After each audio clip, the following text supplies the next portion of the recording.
어제 아달랴에 대해서 말씀을 나누었습니다. 아합과 이세벨의 딸이요 아하시아 왕의 어머니였던 아달랴는 아들 아하시아 왕이 죽자 자기 스스로 왕이 돼서 손자들을 다 죽였습니다. 다윗 가문의 씨를 말리려고 했습니다. 이는 인간사에서 벌어지는 궁중안푸의 관점으로 볼 것이 아니라고 말씀드렸습니다.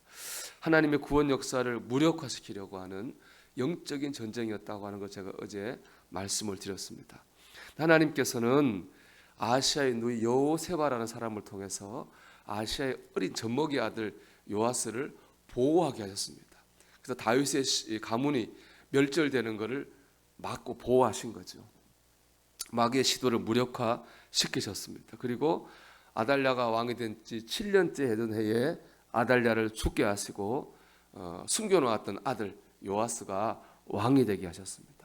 다윗의 가문의 아들이 왕이 된 것이죠. 결국 마귀가 패배하고 하나님이 승리하셨습니다. 하나님의 뜻이 이루어졌습니다. 여러분, 마귀는 꼭 패배하고 하나님은 꼭 승리하십니다. 역사를 보면 어둠이 빛을 이긴 것처럼 보일 때가 있었습니다. 대표적으로 예수님께서 십자가에 못 박혀 죽으실 때에 마태복음 보면 60부터 90까지 어둠이 가득했다고 그랬습니다. 다 끝난 줄 알았습니다. 제자들은 사명을 버리고 고향으로 도망가 다시 고기 잡는 어부가 됐잖아요. 하지만 주님은 사흘이 지나서 죽음의 권세를 이기고 부활하셨잖아요. 또 초대교회 때를 생각해 보십시오. 얼마나 로마 정부가 유대인들이 기독교인을 핍박했습니까? 수많은 사람들이 고난을 받고 죽었습니다. 십자가에 매달려 죽기도 하고 사자의 먹이가 되기도 하고 허리가 잘려 죽기도 했어요. 그렇게 핍박하고 박해하면은 기독교인이 줄고 없어질 줄 알았습니다. 하지만 결과는 정반대였어요.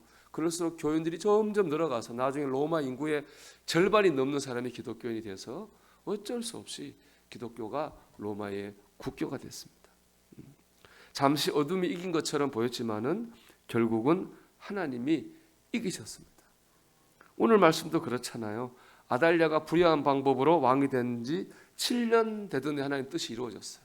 그럼 6년 동안은 아달랴가 지배를 계속 했다는 겁니다. 마치 하나님이 지고 마귀가 이긴 것처럼 보이는 시기가 있었습니다. 하지만 결국은 아달랴가 죽고 다윗의 후손인 요아스가 왕이 되었습니다. 마귀가 지고 하나님이 이기셨습니다. 하나님의 뜻이 이루어진 것입니다. 그렇기 때문에 우리는 아무리 힘들고 어려운 순간이라 할지라도 낙심하거나 포기하지 말아야 됩니다.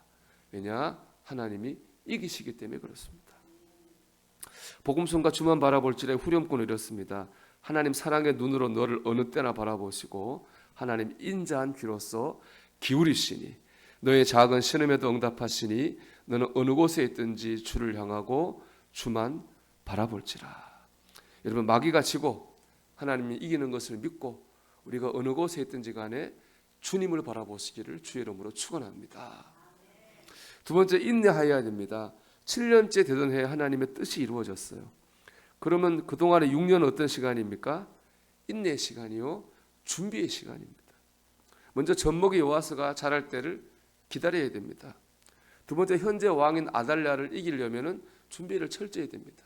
어설프게 준비하면 실패할 뿐더러 다윗의 유일한 후손 요아스가 죽을 수도 있는 겁니다. 그 준비를 해야 되는 거죠. 하나님의 뜻이 이루어지는 데는 때가 있습니다. 우리는 그때까지 기다려야 되는데 그 때를 기다리는 시간은 다른 시간이 아니라 바로 우리가 준비되는 시간입니다. 로마서 5장 4절 말씀 보니까 인내는 연단은 소망을 이루는 줄을 알미로다 그랬습니다. 우리는 인내의 시간을 통해서 연단을 받아요. 이 연단이 준비입니다. 우리가 연단이 잘 이루어지면 그때 하나님께서 응답하시고 우리를 통해서 역사하십니다. 연단이 준비입니다. 아일랜드 선교사 에이미 카마이클이라는 분이 여자 선교사님 계신데 이분이 인도에서 53년간 선교사로 헌신하셨습니다. 이분이 어느 날 인도에서 한 대장장이 그 집을 지나가는데 그 대장장이가 뭐 하고 있느냐? 불에서 막 달구어진 쇠를 꺼내서 막 두들겨요. 불에 놓고 또 두들겨요. 불에 또 두들기는 계속 반복하는 거예요. 그래서 물어봤습니다. 언제까지 불에 넣었다 두들기고 해야 됩니까? 그랬더니 그 쇠에서 자기 얼굴이 비칠 때까지 불에 넣었다 두들기다를 반복해야 된다는 겁니다. 그 말을 듣고 이 선교사님이 깨달았습니다. 하나님께서도 내 인격을 통해서 하나님의 모습, 하나님의 얼굴이 비칠 때까지 나를 연단하시는구나.